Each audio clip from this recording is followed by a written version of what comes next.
بسم اللہ الرحمن الرحیم۔ السلام علیکم۔ ایک 8 سال کا بچہ ایک دن اپنی ماں سے کہنے لگا، اماں جان آپ کے سارے کپڑے پھٹ گئے ہیں، آپ نئے کپڑے کیوں نہیں خرید لیتی؟ بچے کی بات سن کر ماں مسکرائی اور کہنے لگی کہ اب میرا بیٹا اتنا بڑا ہو گیا ہے کہ ماں کے کپڑوں کی فکر ہونے لگی ہے۔ پھر بچے کو پیار کیا، اپنے پاس بٹھا کر بولی، بیٹا ہم غریب ہیں، تمہارا باپ مر چکا ہے، میں بیوہ ہوں اور تم یتیم ہو۔ میں لوگوں کے گھروں میں کام کرتی ہوں، جو کماتی ہوں تم پر خرچ کر دیتی ہوں تاکہ تم بہتر زندگی جیو۔ بچہ کہنے لگا، اماں جان میں بازار سے آپ کے لیے نئی چادر خرید لاؤں گا۔ ماں کہنے لگی، بیٹا ہماری تمام زمین جائیداد تمہارے چچا نے اپنے قبضے میں لے لی ہے۔ بیٹا بولا، اماں جان میں چچا سے تمہارے لیے کپڑے مانگ کر لاؤں گا۔ ماں نے بچے کو منع کیا کہ تم ابھی بچے ہو، تمہاری بات کون سنے گا؟ مگر بچے نے ماں سے ضد کی تو ماں نے بچے کو نہلا کر صاف ستھرا لباس پہنایا، خوشبو لگائی اور بچے کو روانہ کر دیا۔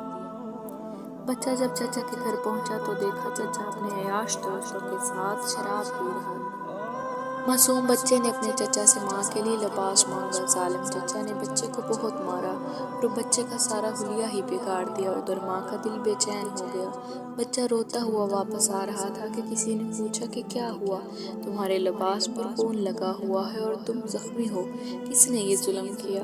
بچے نے رو کر ساری بات بتائی۔ سننے والے نے کہا کہ تم پریشان نہیں ہو، قریش قبیلے کا ایک شخص بہت سخی ہے، اس کے در سے کوئی خالی ہاتھ واپس نہیں لوٹا، اس کا نام محمد ابن عبداللہ ہے، تم وہاں جا کر مدد مانگو۔ بچے کو کچھ تسلی ملی۔ گھر پہنچا تو دیکھا ماں راہ دیکھ رہی ہے۔ بچے کو برے حال میں آتا دیکھ کر اس کی طرف دوڑی اور لڑکے کو سینے سے لگا لیا۔ بچے کا زخم صاف کی، ان کی مرہم پٹی کی اور اس کا لباس تبدیل کروایا۔ بچہ بولا، ماں اگر تم اجازت دو تو میں اب اور کسی کے پاس جا کر چادر مانگوں گا۔ ماں بولی، کون ہے وہ؟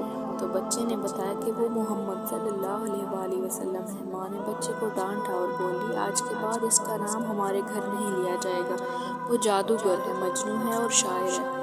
وہ بچہ اور اس کی ماں کفار تھے، اس لیے آپ صلی اللہ علیہ وآلہ وسلم کے بارے میں ایسے الفاظ بولے۔ اس واقعہ کا ذکر قرآن کریم میں یوں ہے کہ لوگوں میرے نبی کو شاعر، مجنوں اور جادوگر پکارا۔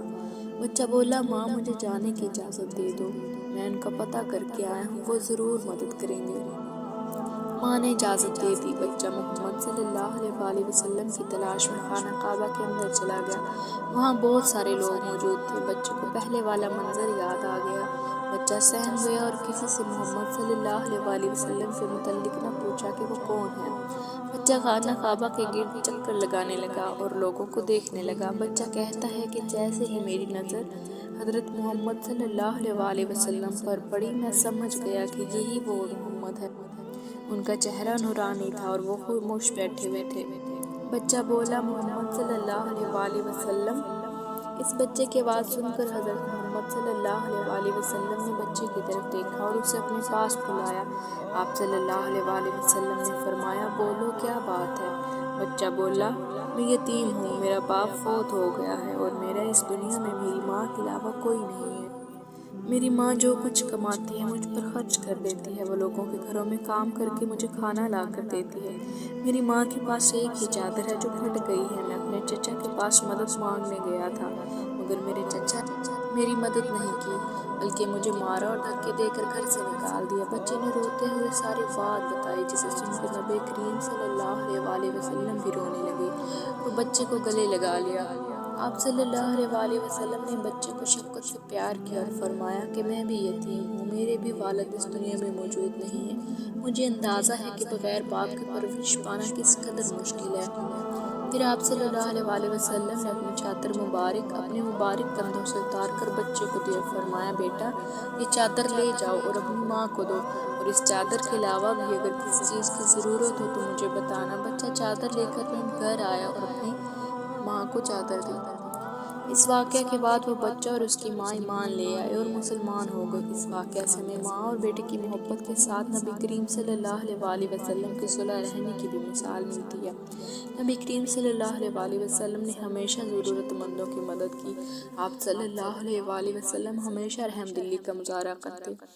میری دعا ہے کہ جس طرح آپ صلی اللہ علیہ وسلم نے اس بچے کی مدد کی، نبی کریم صلی اللہ علیہ وسلم اس دنیا اور آخرت میں بھی ہم سب کی مدد